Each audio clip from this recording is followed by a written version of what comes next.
Hello dears, നാളത്തെ ഓണം എക്സാമിന് full mark തന്നെ നേടണോ നിങ്ങൾക്ക്? ഈ വീഡിയോയിൽ പറഞ്ഞ പോലെ കാര്യങ്ങൾ ചെയ്യൂ. ഞാൻ ഈ പറയുന്ന ക്വസ്റ്റ്യനുകളെല്ലാം നിങ്ങൾ പഠിച്ചോ എന്ന് ഒന്ന് ചെക്ക് ചെയ്തോളൂ. ഒപ്പം തന്നെ ഒന്നും പഠിച്ചിട്ടില്ലാത്തവരാണെങ്കിലും നിങ്ങൾക്ക് ഇനിയിപ്പം ഡബിൾ പാസ് അല്ലെങ്കിൽ A+ലോട്ടൊക്കെ എത്തുവാനുള്ള കാര്യങ്ങളൊക്കെ ഞാൻ ഇതിനകത്ത് പറയുന്നുണ്ട്. സോ വീഡിയോ മുഴുവനായിട്ട് നിങ്ങൾ കാണൂ. അപ്പം അതിനകത്ത് ആദ്യമായി കാണുന്നവരാണെങ്കിൽ ഈ ഫീൽഡിൽ എന്റെ എക്സ്പീരിയൻസ് എന്ന് പറയുന്നത് അഡ്ഡപ്പടലം ഫെയിൽ ആയവർ വരെ ആവറേജ് ആയിട്ടുള്ള സ്റ്റുഡന്റിനെ പോലും അവരുടെ സ്ട്രീമിലുള്ള സയൻസ് സബ്ജക്റ്റുകൾ A+ലോട്ട് എത്തിക്കാൻ മുൻ വർഷങ്ങളിൽ എനിക്ക് സാധിച്ചിട്ടുണ്ട്. സോ അതുമായി ബന്ധപ്പെട്ട് എന്റെ എക്സ്പീരിയൻസ് വെച്ചാണ് ഞാൻ ഈ വീഡിയോയിൽ നിങ്ങളോട് പറയുന്നത്. ഈ ക്വസ്റ്റ്യൻസ് ആണ് നിങ്ങൾ ആദ്യം പഠിക്കേണ്ടത്. സോ ഇതിനകത്ത് ഇത് ഞാൻ ഓർഡറിലല്ല വെച്ചിരിക്കുന്നത് 5 സ്റ്റാർ ക്വസ്റ്റ്യനുകൾ. അപ്പൊ ആദ്യം പഠിക്കേണ്ട ക്വസ്റ്റ്യനുകൾ ഞാൻ അതിനകത്ത് പ്രത്യേകം എടുത്ത് പറയും. അപ്പം ഡബിൾ പാസ് ഒക്കെ വേണ്ടവർ അത് പ്രത്യേകം നോട്ട് ചെയ്തിട്ട് ആദ്യം എടുത്ത് പഠിക്കുക. A+ ഫുൾ മാർക്ക് വേണ്ടവർ ഇതിനകത്ത് കംപ്ലീറ്റ് ക്വസ്റ്റ്യനുകൾ നിങ്ങൾ പഠിക്കണം. ഓക്കെ, എന്തായാലും നമുക്ക് അതിലോട്ടൊക്കെ പോകാം. ഹെൻറീസ് ലോ ആപ്ലിക്കേഷൻ അത് പഠിക്കാത്ത ആരും ഉണ്ടാവില്ല.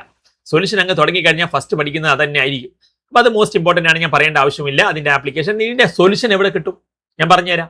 ഫ്രീ ആയിട്ട് തന്നെ നിങ്ങൾക്ക് ഇതിന്റെ സൊല്യൂഷന് കാര്യങ്ങൾ, ഫ്രീ ആയിട്ടുള്ള വീഡിയോസ്, മെറ്റീരിയൽസ്, കാര്യങ്ങളൊക്കെ ലഭിക്കുന്നതിനുള്ള കാര്യങ്ങൾ ഞാൻ പറയാം. Aquatic organisms are more comfortable in called water, അതൊക്കെ അതിനകത്ത് ചോദിക്കുന്ന ആപ്ലിക്കേഷൻ ക്വസ്റ്റൻ ആണ്. ഓണം എക്സാം ആയതുകൊണ്ട് അത്തരത്തിൽ വരാം. റൗൾസ് ലോ വളരെ ഇമ്പോർട്ടന്റ് ആണ്, ഒരു രക്ഷയില്ല, അത് പഠിച്ചേ പോകാവൂ. അതിന്റെ ഇക്വേഷന് കാര്യങ്ങളെല്ലാം അടക്കം അതും വളരെ സിമ്പിൾ ആണ്. പിന്നെ അതിനകത്ത് ചോദിക്കുന്നത് ഇതിനകത്ത് ക്വസ്റ്റ്യൻ എങ്ങനെ വരും എന്ന് കൂടി നിങ്ങൾ മനസ്സിലാക്കിയിട്ട് വേണം പഠിക്കണം. അല്ലാണ്ട് അത് തിയറി മാത്രം പഠിച്ചിട്ട് കാര്യമില്ല. ഐഡിയൽ സൊല്യൂഷനിൽ ഇങ്ങനെയായിരിക്കും, നോൺ ഐഡിയലിൽ ഇങ്ങനെയായിരിക്കും ചോദിക്കുക. ക്ലോറോഫോമും അസറ്റോണും മിക്സ് ചെയ്ത് കഴിഞ്ഞാൽ നോൺ ഐഡിയൽ ആണ്, നെഗറ്റീവ് ആണ്. അപ്പൊ നിങ്ങൾ നോൺ ഐഡിയൽ നെഗറ്റീവിന് എക്സാമ്പിൾ പഠിക്കണം, പോസിറ്റീവിന് എക്സാമ്പിൾ പഠിക്കണം, ഐഡിയൽ സൊല്യൂഷന്റെ ഡെഫിനിഷൻ പഠിക്കണം, അതിന്റെ ഗ്രാഫ് പഠിക്കണം, അതിന്റെ പ്രോപ്പർട്ടീസ് പഠിക്കണം. അപ്പൊ ഐഡിയലും നോൺ ഐഡിയലും കംപ്ലീറ്റ് പഠിക്കണം. അതെല്ലാം 5 സ്റ്റാർ ആണ്. അതിനകത്ത് നീ എവിടെ നിന്ന് വേണമെങ്കിലും ചോദിക്കാം. ഇനി അത് കഴിഞ്ഞാൽ പിന്നെ നിങ്ങൾക്ക് ഇത് ന്യൂമറിക്കലാണ്. ഞാൻ പറഞ്ഞു A+ ഫുൾ മാർക്ക് ഒക്കെ വേണ്ടവർ ന്യൂമറിക്കൽ നന്നായിട്ട് തന്നെ കോൺസെൻട്രേറ്റ് ചെയ്യണം. അപ്പൊ ഇതിനകത്ത് ഈ രീതിയിൽ അതിനകത്ത് ഇപ്പം റീസെന്റ് ഒക്കെ ചോദിച്ച ഒരു ടൈപ്പ് ഓഫ് ക്വസ്റ്റ്യൻ ആണ്. ഇതെല്ലാം ഞാൻ ഇതിനകത്ത് മോസ്റ്റ് ഓഫ് ദം ഇതിനകത്ത് തന്നെയാണ് PYQs തന്നെയാണ് വെച്ചിരിക്കുന്നത്. അപ്പൊ ഇതും ഇപ്പം റീസെന്റ് ക്രിസ്മസിനോ ഒക്കെ വന്ന ഒരു ടൈപ്പ് ഓഫ് ക്വസ്റ്റ്യൻ ആണ്, മനസ്സിലായില്ലേ? അപ്പൊ ഇതിന്റെ ഈ ഒരു കാറ്റഗറിയും നിങ്ങൾ ഇതിപ്പോ റിലേറ്റീവ് ലോവറിംഗോ വേപ്പർ പ്രഷറുമായി ബന്ധപ്പെട്ട് അതിന്റെ ഇക്വേഷൻ ഡയറക്റ്റ് കൊടുത്തു കഴിഞ്ഞാൽ കിട്ടാവുന്നതേ ഉള്ളൂ. ആ മോൾ ഫ്രാക്ഷൻ അവിടെ മാറ്റിയിട്ട് മോളിലോട്ട് മാറ്റി ചെയ്ത് കഴിഞ്ഞാൽ ഓക്കെ. അപ്പൊ അതിന്റെ സൊല്യൂഷൻ ഞാൻ പറയാം. പിന്നെ കൊളിഗേറ്റീവ് പ്രോപ്പർട്ടി, ഇതൊരു 5 സ്റ്റാർ ആണ്. എല്ലാവരും ഇതിനകത്ത് പഠിക്കണം. അതിന്റെ 4 കൊളിഗേറ്റീവ് പ്രോപ്പർട്ടിയും അതിന്റെ ഇക്വേഷൻ. എന്തിനാ ഇക്വേഷൻ പഠിക്കുന്നത്? ന്യൂമറിക്കൽ വരുമ്പോൾ ഇക്വേഷൻ എഴുതിയാൽ പോലും അതിന്റെ സ്റ്റെപ്പിന് അടക്കം മാർക്ക് കിട്ടും. പിന്നെ ഇത് ഓസ്മോട്ടിക് പ്രഷർ, വാൻഡോ ഫാക്ടർ അടക്കം വരുന്ന ഒരു ഓസ്മോട്ടിക് പ്രഷറിന്റെ പ്രോബ്ലം പലപ്പോഴും വരാറുണ്ട്. അത് നിങ്ങൾ ഇത് വാൻഡോ ഫാക്ടർ അടക്കം ചെയ്ത് പഠിച്ചു കഴിഞ്ഞാൽ പിന്നെ വേറെ ഏത് വന്നാലും ചെയ്യാൻ പറ്റും. പിന്നെ വാൻഡോ ഫാക്ടർ, ഇത് നമ്മൾ പറഞ്ഞു. അതിനകത്ത് വാൻഡോ ഫാക്ടറിന്റെ ഡെഫിനിഷന്, വാൻഡോ ഫാക്ടർ എങ്ങനെയാണ് ഓരോന്നിനും ചോദിക്കും. ഇതിപ്പം അമോണിയം സൾഫേറ്റിന്റെ വാൻഡോ ഫാക്ടർ കാണാനാണ് കംപ്ലീറ്റ് ഡിസോസിയേഷന്റെ കേസിൽ. KCl ചോദിക്കാം, NaCl അമോണിയം സൾഫേറ്റ് ചോദിക്കാം, അലൂമിനിയം സൾഫേറ്റ് ചോദിക്കാം, ഒക്കെ പഠിച്ചു വെക്കാം. Benzoic acid show abnormal molar mass എന്തുകൊണ്ടാണ് എന്നുള്ളതും അതിനകത്ത് എന്താണ് ആപ്ലിക്കേഷൻ ലെവലിൽ ഓണം എക്സാമിന് പ്രതീക്ഷിക്കാവുന്ന ക്വസ്റ്റ്യൻ തന്നെയാണ്. പിന്നീട് ഓസ്മോട്ടിക് പ്രഷർ, അതിന്റെ റിവേഴ്സ് ഓസ്മോസിസ് ഒക്കെ ഒരു രക്ഷയില്ല. ഇതൊന്നും ഇല്ലാത്ത ക്വസ്റ്റ്യൻസ് പരീക്ഷ ഇല്ല എന്ന് പറയുന്ന പോലെ അത്തരം ഇമ്പോർട്ടന്റ് ക്വസ്റ്റ്യനുകളാണ്. പിന്നെ ഇത് അതിനകത്ത് boiling point, elevation in boiling പോയിന്റോ ഡിപ്രഷൻ ഇൻ ഫ്രീസിംഗ് പോയിന്റോ വെച്ച് ഒരു ന്യൂമറിക്കൽ ചോദിക്കും. അപ്പൊ A+ ഫുൾ മാർക്ക് എടുവർ അത് പഠിച്ചോളൂ. അപ്പൊ ഞാൻ ഓരോ ചാപ്റ്റർ എൻഡ് ചെയ്യുമ്പോഴും അതിലെ മോസ്റ്റ് 5 സ്റ്റാർ നിങ്ങൾക്ക് ഇപ്പൊ ഡബിൾ പാസ് ഒക്കെ വേണ്ടവർക്ക് വേണ്ടിയിട്ട് അല്ലെങ്കിൽ ഒന്നും പഠിക്കാത്തവർക്ക് വേണ്ടിയിട്ട് ഞാൻ അത് പറഞ്ഞുതരാം കേട്ടോ. അപ്പൊ നിങ്ങൾ വീഡിയോ മുഴുവനായിട്ട് കാണാൻ നിങ്ങളുടെ സപ്പോർട്ടാണ്. നമുക്ക് ഓണം എക്സാം മാത്രമല്ല, ക്രിസ്മസ് എക്സാം, നമ്മുടെ മെയിൻ പബ്ലിക് എക്സാം കഴിഞ്ഞ വർഷമൊക്കെ ഒരുപാട് പേർക്ക് അതിനകത്ത് യൂസ്ഫുൾ ആയിരുന്നു. അപ്പോൾ പഠിക്കാൻ ബുദ്ധിമുട്ടുള്ളവരൊക്കെ ആണെങ്കിൽ നമ്മുടെ ചാനൽ ഫോളോ ചെയ്തോളൂന്നേ, നിങ്ങൾക്ക് വളരെ യൂസ്ഫുൾ ആയിരിക്കും. മാത്രമല്ല നമ്മുടെ കമ്മ്യൂണിറ്റി ഉണ്ട്, ലിങ്ക് ഞാൻ കമന്റ് ബോക്സിൽ വെക്കാം. മാത്രമല്ല ഇതിന്റെ സൊല്യൂഷൻ എങ്ങനെ ഫ്രീ ആയിട്ട് കിട്ടും ഞാൻ പറഞ്ഞുതരാം. അപ്പൊ ഇതിനകത്ത് ഇനിയിപ്പം ഐഡിയൽ സൊല്യൂഷൻ നമ്മൾ ഓൾറെഡി പറഞ്ഞതാണ്. ഇതിന്റെ പ്രോപ്പർട്ടീസ്, കാര്യങ്ങൾ, പ്ലോട്ട് ദ ഗ്രാഫ്, പിന്നെ ഇതൊക്കെ ഇതിനകത്ത് ഇമ്പോർട്ടന്റ് ആണ്. പിന്നെ മൊളാലിറ്റി അതിനകത്ത് ചോദിക്കും. പലരും അത് സ്കിപ്പ് ചെയ്യാറുണ്ടെങ്കിലും അത് ഇമ്പോർട്ടന്റ് ആണ്. റീസെന്റ് ആയിട്ട് എക്സാമുകളിലൊക്കെ വരുന്നുണ്ട്. അതിന്റെ ഒരു ന്യൂമറിക്കൽ കൂടിയാണ് ഇവിടെ ഞാൻ നിങ്ങൾക്ക് വേണ്ടിയിട്ട് വെച്ചിരിക്കുന്നത്. അപ്പൊ ഇതൊക്കെയാണ് ആദ്യം നിങ്ങൾ പഠിക്കേണ്ടത്, മനസ്സിലായില്ലേ? ഇനി ഓസ്മോട്ടിക് പ്രഷർ എന്തുകൊണ്ടാണ് ബെസ്റ്റ് കൊളിഗേറ്റീവ് പ്രോപ്പർട്ടി, അതുപോലെ തന്നെ 0.9% സലൈൻ ഇൻട്രാവീനസ് ഇഞ്ചക്ഷൻസിന് എന്തുകൊണ്ടാണ് യൂസ് ചെയ്യുന്നത് എന്നുള്ള സംഭവം അതിനകത്ത് ചോദിക്കാം. പിന്നെ ഐസോട്ടോണിക് സൊല്യൂഷന് അസിയോട്രോപ്പുകൾ, minimum boiling azeotrope, maximum boiling azeotrope, example അടക്കം അതിനകത്ത് എന്ത് ചെയ്യാൻ നോക്കി പഠിച്ചു വെക്കുക. വളരെ ഇമ്പോർട്ടന്റ് ആണ് അതെല്ലാം. സോ നമുക്ക് അടുത്ത കാറ്റഗറിയിലോട്ട് പോകാം. അടുത്ത കാറ്റഗറിയിൽ വരുന്നത് മൊളാരിറ്റി. എന്തുകൊണ്ടാണ് മൊളാരിറ്റി ടെമ്പറേച്ചർ ഡിപ്പെൻഡന്റ് ആവുന്നത്? മൊളാലിറ്റിയും പഠിച്ചോളൂ. മൊളാരിറ്റി ആയത് നമ്മൾ പറഞ്ഞ ക്വസ്റ്റൻ തന്നെയാണ്, ഇതെല്ലാം പറഞ്ഞതാണ്. ഓക്കെ, ഇനി ഇലക്ട്രോ കെമിസ്ട്രിയിലോട്ടാണ് പോകുന്നത്. അപ്പം സൊല്യൂഷൻസിൽ ഞാൻ പറഞ്ഞു ഹെൻറീസ് ലോ ആപ്ലിക്കേഷന്, ഐഡിയൽ സൊല്യൂഷന്, അതിന്റെ ഡെഫിനിഷന് എല്ലാം പറഞ്ഞല്ലോ നമ്മൾ. അതൊക്കെയാണ് 5 സ്റ്റാർ. പിന്നെ നമ്മൾ എന്ത് പറഞ്ഞു, അതിനകത്ത് ഓസ്മോട്ടിക് പ്രഷർ, റിവേഴ്സ് ഓസ്മോസിസ്, പിന്നെ വാൻഡോ ഫാക്ടർ, അത് കൊളിഗേറ്റീവ് പ്രോപ്പർട്ടി ഡെഫിനിഷന്, 4 കൊളിഗേറ്റീവ് പ്രോപ്പർട്ടി ഇക്വേഷൻ, ഇതൊക്കെ മോസ്റ്റ്. ഞാൻ ഇലക്ട്രോ കെമിസ്ട്രിയിലോട്ട് വരുമ്പോൾ ഇനി അതിലെ 5 സ്റ്റാറുകൾ ഞാൻ പറയാം. സ്റ്റാൻഡേർഡ് EMF കാണാൻ നിങ്ങൾ എന്തായാലും പഠിച്ചു വെക്കണം. നേൺസ് ഇക്വേഷൻ അതിലൊരു 5 സ്റ്റാർ ആണ്. മോളാർ കണ്ടക്ടിവിറ്റി വേരിയേഷൻ വിത്ത് ഗ്രാഫും പഠിച്ചു വെക്കുക. അതിന്റെ സ്ട്രോങ്ങിനുള്ള ഇക്വേഷൻ ഉണ്ട്, അത് ഓണം എക്സാം ആയതുകൊണ്ട് അത് ചോദിക്കാം. വീക്ക് ഇലക്ട്രോലൈറ്റ്, സ്ട്രോങ് ഇലക്ട്രോലൈറ്റ് എങ്ങനെ വേരിയേഷൻ വരുന്നു. പിന്നെ H2O2 ഫ്യൂവൽ സെല്ല് ഒരു രക്ഷയില്ല, മോസ്റ്റ് ഇമ്പോർട്ടന്റ് 5 സ്റ്റാറിലെ 5 സ്റ്റാർ ആണ്. ഡിഫൈൻ ഫ്യൂവൽ സെല്ല് എന്ന് ചോദിക്കും. ഫ്യൂവൽ സെല്ലിന്റെ ഡെഫിനിഷൻ പഠിക്കണം. പിന്നെ അതിലെ H2O2 ഫ്യൂവൽ സെല്ലിന്റെ ഡയഗ്രാം, അതിലെ ആനോഡ് കാഥോഡ് റിയാക്ഷൻ, അഡ്വാൻറ്റേജസ് ഒക്കെ ഭയങ്കര ഇമ്പോർട്ടന്റ് ആണ്. പിന്നെ കൊറോഷൻ, അതിൽ ഞാൻ ഓർഡർ ആക്കിയിട്ട് പറഞ്ഞിട്ടുണ്ട് ഏതൊക്കെയാണ് 5 സ്റ്റാർ ആദ്യം നിങ്ങൾ പഠിക്കേണ്ടതെന്ന്. ബുദ്ധിമുട്ടുള്ളവർക്ക് ഞാൻ ഈ ഒരു ഇലക്ട്രോ കെമിസ്ട്രിയുടെ ലാസ്റ്റ് ഞാൻ പറഞ്ഞുതരാം. ഇലക്ട്രോ കെമിക്കൽ ഫിനോമിനൻ, കൊറോഷൻ പഠിക്കണം. ലെഡ് സ്റ്റോറേജ് ബാറ്ററി അത് റീചാർജ് ചെയ്യുമ്പോൾ എങ്ങനെയാണെന്ന് ചോദിക്കും ഓണം എക്സാം ആയതുകൊണ്ട്. പിന്നെ പ്രൈമറി സെക്കൻഡറി ബാറ്ററി ഡിഫറൻസ്, എക്സാമ്പിളുകൾ. പിന്നെ സ്റ്റാൻഡേർഡ് EMF എങ്ങനെ കാൽക്കുലേറ്റ് ചെയ്യാം. E0 cell is equal E0 cathode minus anode, cell representation, കോൾഡ്രാഷ് ലോ ഭയങ്കര ഇമ്പോർട്ടന്റ് ആണ്. 5 സ്റ്റാറിലെ 5 സ്റ്റാർ ആണ്. പിന്നെ അത് വെച്ചൊരു ന്യൂമറിക്കൽ ഞാൻ ഇവിടെ ഇട്ടിട്ടുണ്ട്. പക്ഷെ അത് ഡീറ്റെയിൽ ആയിട്ട് ആ ഒരു ന്യൂമറിക്കൽ ഞാൻ ഇവിടെ വേറെ എടുത്ത് കാണിക്കുന്നുണ്ട്, അപ്പം ചെയ്യാം. പിന്നെ ഇത് ഇതിനകത്ത് ഞാനൊരു 4 സ്റ്റാർ കാറ്റഗറിയിൽ പെടുത്തുന്നത് തന്നെയാണ്.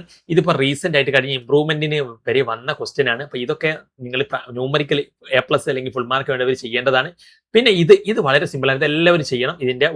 ഇത് സിമ്പിൾ ആയിട്ട് കണക്ക് കൂട്ടാനേ ഉള്ളൂ, ചെയ്യാവുന്നതേ ഉള്ളൂ. കോൾഡ്രാഷ് ലോന്റെ ആപ്ലിക്കേഷൻ ആണ് ഈ ഒരു ന്യൂമറിക്കൽ. പിന്നെ ഇത് നിങ്ങൾ ചെയ്യാൻ പഠിച്ചിരിക്കണം. പിന്നെ ഇതിനകത്ത് ഇത് 5 സ്റ്റാർ കാറ്റഗറിയാണ്.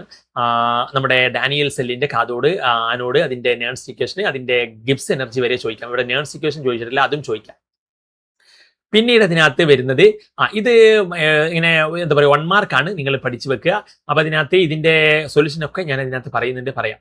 ഇനി ഇതിനകത്ത് ഫാരഡേ ലോ അത്ര ഭയങ്കരമായിട്ട് ചോദിക്കാറില്ലെങ്കിലും ഇംപ്രൂവ്മെന്റ് അല്ലെങ്കിൽ ഓണം എക്സാം ഒക്കെ ആയതുകൊണ്ട് അത്തരത്തിൽ ചോദ്യങ്ങൾ വരാം. അതിന്റെ പ്രോബ്ലംസ് ആണ് ഇതിനകത്ത് ഞാൻ വെച്ചിരിക്കുന്നത്. ഒപ്പം ലോസും പഠിക്കണം.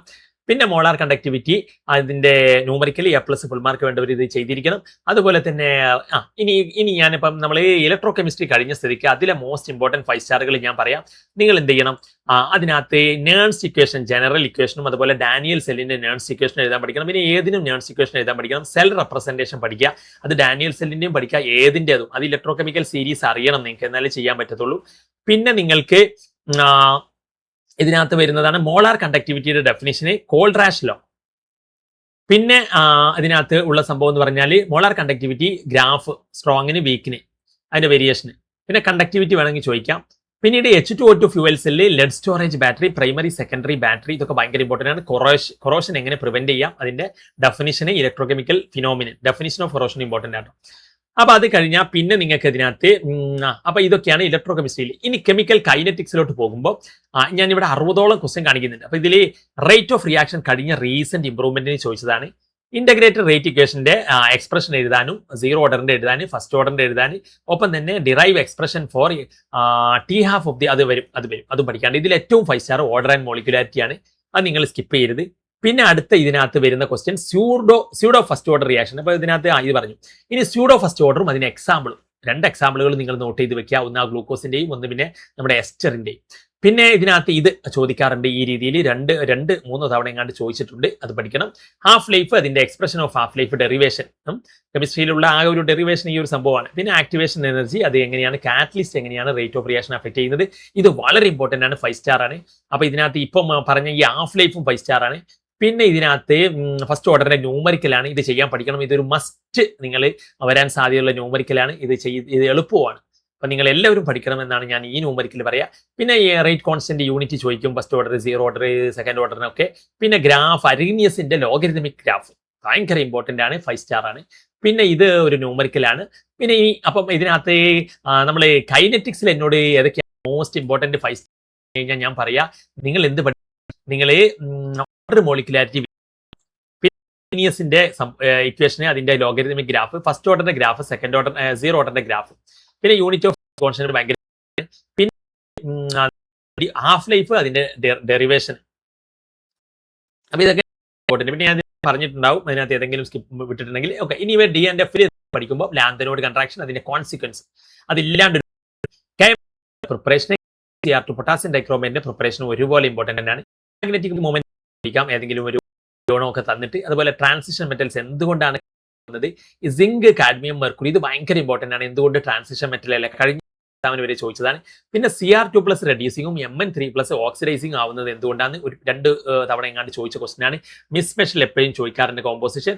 പിന്നെ ഇതിൽ ഏതാണ് കളേഡ് കണ്ടുപിടിക്കുക എന്നുള്ള ചോദ്യം, അതിനൊക്കെ നിങ്ങൾ മനസ്സിലാക്കി കഴിഞ്ഞാൽ ചെയ്യാൻ പറ്റാവുന്ന കുറച്ച് പഠിക്കാനുണ്ട്. അത് മാംഗനേറ്റ് അയോൺ പെർമാംഗനേറ്റ് അയോൺ ഒക്കെ ചോദിക്കും. പിന്നെ വേരിയബിൾ ഓക്സിഡേഷൻ സ്റ്റേറ്റ് എന്തുകൊണ്ട് ട്രാൻസിഷൻ മെറ്റൽ കാണിക്കുന്നു, പിന്നെ മാക്സിമം ഓക്സിഡേഷൻ സ്റ്റേറ്റ് 3D സീരീസിൽ ആരാണ് കാണിക്കുന്നത് എന്നുള്ള രീതിയിൽ അതിനകത്ത്, പിന്നെ ഫസ്റ്റ് സീരീസിൽ അങ്ങനെയൊക്കെ ചോദിക്കാം. കൊമേഴ്ഷ്യൽ പ്രിപ്പറേഷൻ ഓഫ് KMnO4, പിന്നെ ട്രാൻസിഷൻ മെറ്റൽസ് ഇന്റർസ്റ്റിഷ്യൽ കോമ്പൗണ്ട്സ് എന്തുകൊണ്ട് ഉണ്ടാക്കുന്നു, അതിന്റെ പ്രോപ്പർട്ടീസുമായി ബന്ധപ്പെട്ട് ഈ ഒരു സംഭവം ഹാർഡ്നെസ്സും ഹൈ മെൽറ്റിംഗ് പോയിന്റ് എന്തുകൊണ്ടാണ് എന്നുള്ള കാര്യം. അപ്പൊ ഇതിന്റെ എല്ലാം സൊല്യൂഷൻ എവിടെ കിട്ടും എന്ന് ചോദിച്ചു കഴിഞ്ഞാൽ ഞാൻ ഇതിനകത്ത് ഒരു കമന്റ് ബോക്സിൽ ഒരു ലിങ്ക് വെക്കാം. നിങ്ങൾക്ക് ഫ്രീ ആയിട്ട് തന്നെ പ്ലേ സ്റ്റോറിൽ പോയി കഴിഞ്ഞാൽ ഡൗൺലോഡ് ചെയ്യാൻ പറ്റും. മാത്രമല്ല നിങ്ങൾക്ക് ഇതിന്റെ സൊല്യൂഷൻ മാത്രമല്ല, നിങ്ങൾക്ക് ഫ്രീ ആയിട്ട് വീഡിയോസ് കിട്ടുന്നതിനുള്ള ഓപ്ഷനുകളും അതിനകത്തുണ്ട്. മനസ്സിലായില്ലേ? അപ്പൊ അതിനകത്ത് ചില വീഡിയോകൾ നമ്മൾ അതിനകത്ത് ഫ്രീ ആയിട്ട് നിങ്ങൾക്ക് കാണാൻ പറ്റും. അപ്പൊ അതെല്ലാം ആപ്പിനകത്ത് നിങ്ങൾക്ക് മെറ്റീരിയലുകൾ ഫ്രീ ആയിട്ട് കിട്ടുകയാണ്. മാത്രമല്ല ഇതിന്റെ എല്ലാം ഡീറ്റെയിൽഡ് എക്സ്പ്ലനേഷൻ ഉള്ള നോട്ട് നിങ്ങൾക്ക് കിട്ടും. അപ്പോൾ ആപ്പ് ഡൗൺലോഡ് ചെയ്തിട്ട് നിങ്ങൾക്ക് ലോഗിൻ യൂസിങ് അനദർ മെത്തേഡ് വെച്ച് ലോഗിൻ ചെയ്യാം. ആപ്പ് ഡൗൺലോഡ് ചെയ്യുമ്പോൾ ഒരു ഓപ്ഷൻ വരും, ലോഗിൻ യൂസിങ് അനദർ മെത്തേഡ്. അതിൽ ലോഗിൻ ചെയ്ത് കഴിഞ്ഞാൽ നിങ്ങൾക്ക് എന്ത് ചെയ്യാം, കാണാൻ പറ്റും. അതിൽ ഫ്രീ കണ്ടന്റ്സിൽ പോയി നോക്കിയാൽ മതി. ഫ്രീ കണ്ടന്റ്സിൽ നോക്കുക, അതിൽ കണ്ടന്റ്സിൽ ഉണ്ടാവും. അപ്പോൾ ഇതിനകത്ത് ഇനി നമ്മുടെ കമ്മ്യൂണിറ്റിയിൽ ജോയിൻ ആക്കാൻ മറക്കണ്ട. ഒപ്പം നിങ്ങളുടെ സപ്പോർട്ടാണ് ഞാൻ പറഞ്ഞു. ലൈക്ക്, കമന്റ്, ഷെയർ, നിങ്ങളുടെ ഫ്രണ്ട്സുകളോട് ഷെയർ ചെയ്യാൻ മറക്കരുത്. ഇതാണ് നിങ്ങൾ ആദ്യം പഠിക്കേണ്ടത്. ഇനി ഫുൾ മാർക്ക് വേണ്ടവർ എന്ത് ചെയ്യുക, നിങ്ങൾ 60 A+60 മാർക്കൊക്കെ വേണ്ടവർ ആദ്യം ഈ ക്വസ്റ്റ്യൻ തന്നെയാണ് പഠിക്കേണ്ടത്. അത് കഴിഞ്ഞിട്ട് നിങ്ങൾക്ക് എന്ത് ചെയ്യാം, ഏതെങ്കിലും ഇതിൽ പെടാത്ത ഭാഗങ്ങൾ, ഇതെല്ലാം മോസ്റ്റ് ഇമ്പോർട്ടൻറ്റ് PYQs ആണ്. ഇത് പെടാത്ത ഭാഗങ്ങൾ നിങ്ങൾ NCERT പോയിട്ട് എന്ത് ചെയ്യുക, അതിൽ വിട്ട ഭാഗങ്ങൾ ഉണ്ടെങ്കിൽ ഒന്ന് തിയറി വായിക്കുക. ഒപ്പം അതിൽ ഇൻടെക്സ്റ്റ് ക്വസ്റ്റ്യനുകൾ, പിന്നെ നിങ്ങൾ ഇൻടെക്സ്റ്റ് ക്വസ്റ്റ്യൻ ഉണ്ടാവും NCERTയിൽ കുറേ, അത് ചെയ്യാം. അത് ചെയ്ത് കഴിഞ്ഞാൽ പിന്നെ നിങ്ങൾക്ക് സമയം ഉണ്ടെങ്കിൽ എന്ത് ചെയ്യാം, NCERTയിലെ ബാക്കിൽ എക്സസൈസ് ഉണ്ടാവും. കുറച്ചുകൂടി നിങ്ങൾക്ക് കാണുമ്പോൾ തന്നെ തോന്നും ഏകദേശം വരാൻ സാധ്യതയുള്ള ക്വസ്റ്റ്യൻസ്. അപ്പോൾ അത് നിങ്ങൾക്ക് ചെയ്യാം.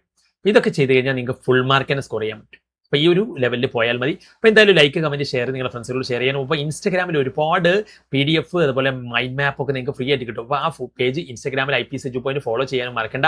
Thanks for watching.